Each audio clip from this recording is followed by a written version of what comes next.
If we could not meet the sun's cruel embrace, perhaps we might rebuke it. Already we could generate the fields to protect us in times of strife. But these were small and simple things. To replicate them on a scale the size of a world, we lack the energy to make it so. Half the world, they said then. It is better than none at all. We tried. Again, we failed. A quarter, they asked.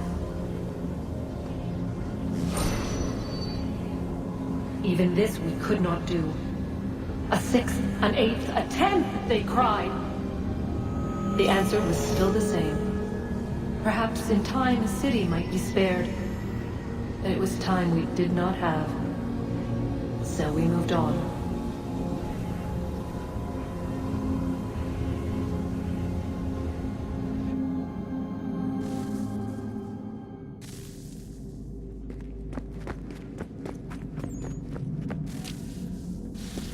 Wonder what's inside.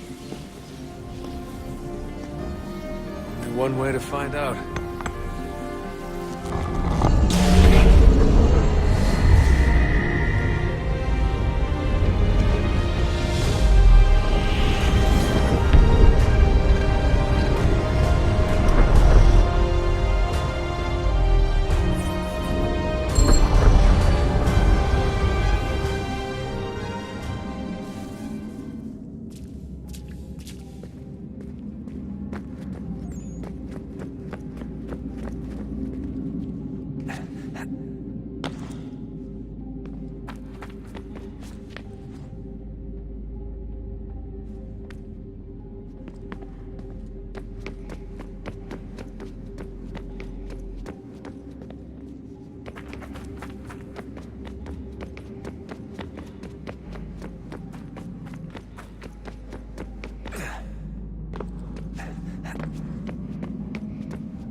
What is a fact? Is it fixed? Immutable? Certain in its existence and only awaiting discovery? Or might it be changed? Here we learned the answer, and thought that it might save us. They were used to command, to control, to own. But we soon discovered another use. When enough sat in thrall and were told to believe, their thoughts took on form. What was imagined became real. If 100 minds could wish away a wall or create a tree, what might 1,000 do? 10,000? More? Might we change the consensus and will the thread away? We resolved to send one into the sky where it might illuminate us all. Once placed, a sentence would be uttered. Make us safe. In this way, we would change the consensus. We would save the world. But it never came to be. We sent a dozen of them skyward, but there was no way to maintain control, to direct the beam, to enthrall the world, to speak the words. Though this was strange and dangerous, what we tried next was worse.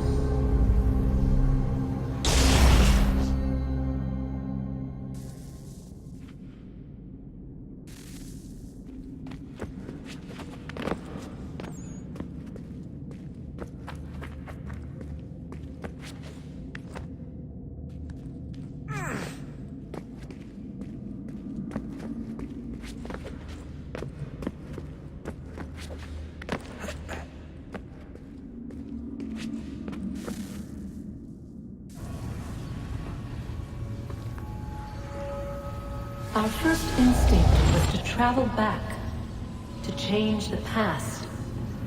but we could not find a way. But forward, we could look forward. And so here we sought to see beyond ourselves and know what was to come. First we watched to learn if our work would succeed. But the answer was always the same. So we moved on to other things. But she remained. The one you call Minerva. In time, she too stopped looking, and instead began to speak. She called out across time, in the hopes that you might be saved. She hid messages where none might find them, save for you and those within this place. Fascinating. I'm tired of it. The cryptic warnings, the threats. Just tell us what you want! But they are. We saw the Nephilim there. We seemed like grasshoppers in our own eyes, and we looked the same to them. Imagine trying to explain all this to a 2-year-old, to a grasshopper. When they said the will of the gods was unknowable, they meant it. Literally. I killed her, you know. I killed Lucy. It was the apple, son. It was Juno. I saw what she was. What would happen if I let her live? I could have stopped myself. I mean, there was a force there. But I didn't have to. I chose to. Desmond. Lucy was going to betray us and take the apple back to Abstergo. I saw the satellite launched. I saw them turn it on, and then... it failed. Whatever's on the other side of that door, it benefits Juno. We need to be careful.